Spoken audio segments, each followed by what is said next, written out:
Hello po. Ang sobrang pag-iisip ay masama ang epekto sa kalusugan. Parman buwelva po uli, masama ang sobrang pag-iisip dahil makaaapekto ito sa kondisyon ng iyong utak sa halip na maging malusog ay nasisira ito. Kapag hindi ito naagapan ay mauuwi ito sa pagiging ugali at kalaunan ay makasisira sa iyong araw-araw na pamumuhay. Tandaan na anumang sobra ay negatibo na sa bandang huli at ikaw ang unang maghahirap dahil dito.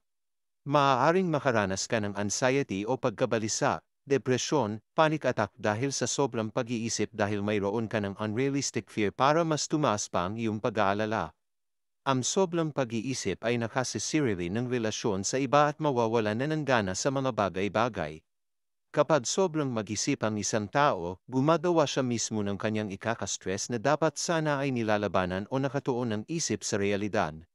Mga senyales na sobra na ang pag-iisip. Kapag panay-panay mong sinasabi ang nangyari sa iyo na iniisip mong hindi maganda o nagbulot ito ng kahihiyan sa iyo, kahinaan, kasiraan, at iba pa. Kapag iniisip mo lagi ang bagay na hindi pa naman nangyayari o malabong mangyari. Kapag ang pag-iisip ay nakasisira na ng konsentrasyon sa trabaho.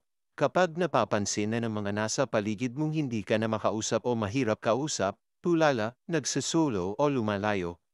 Kapag kinakain na nito ang oras ng iyong pagtulog o pagkain na kalaunan ay masisira ang kalusugan at babagsak ang katawan.